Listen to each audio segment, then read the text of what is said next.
هو احنا مش هنسيب الزحمه تاكلنا ونقف نتفرج، لا، ده في طرق جديده هنعملها في اطار خطه كبيره عشان نتوسع ونفك عقده الزحمه دي، وبالتالي هنحتاج لعدد اكبر من الاتوبيسات.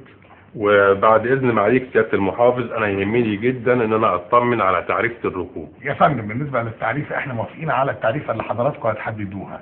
احنا بس يعني بقترح بعد اذنكم اننا نزود التعريفه بتاعت الاتوبيسات بتاعتنا شويه لو ممكن. ليه يعني؟ هو اتوبيسات هيئه النقل العام عندنا بقت كخه ولا ايه؟ لا سمح الله، ما حدش يقدر يقول كده يا باشا. ده هيئه النقل العام ورئيس هيئه النقل العام اللي هو سيادتك على دماغنا من فوق. بس ما تاخدنيش يعني، احنا هنجيب اتوبيسات جديده عزير ومكيفه، يعني هنقدم خدمه ممتازه، يعني مفيش مانع برضه للتعريفه بتاعتنا تبقى زياده شويه.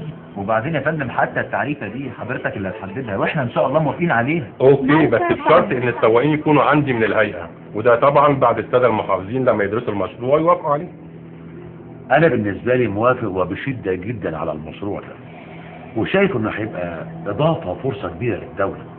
ده مصلحه الجمارك هتحصل من وراه مش اقل من 40 مليون جنيه، وكله هيصب في خزينه الدوله. ايوه كده سمعنا صوتك يا باشا، بالظبط كده. واحنا ناويين ان شاء الله طبعا نتوسع في المشروع ده يا رب من اسكندريه لاسوان. انا بقى بالنسبه لي محتاج ادرس الموضوع علشان خاطر لا اظلمكم ولا اظلم المحافظه. يا جماعه انتوا عارفين محافظه القاهره حساسه شويه، واي حاجه فيها ممكن تاثر عليها وتتقلب الدنيا فيها او تعديلها معاليك. معاليك بس يا باشا دي موافقه مبدئيه، وهيحصل قطعا اجتماع بين محافظه الجيزه ومحافظه القاهره وهيئه النقل العام وشركه الريان عشان نشوف ايه المقترحات عشان نقدر نحدد من خلالها اماكن المحطات.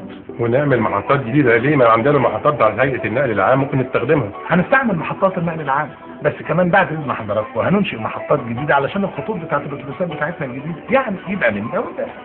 على العموم كل الحاجات دي هندرسها وهناخد قرار نهائي فيها. واحنا من ناحيتنا يا فندم ان شاء الله جاهزين.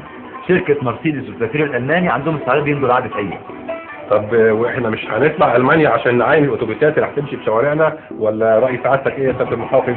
امال ايه يا ابو ذكر بيه؟ ده انت هتروح المانيا، ولو عاوز تروح الهند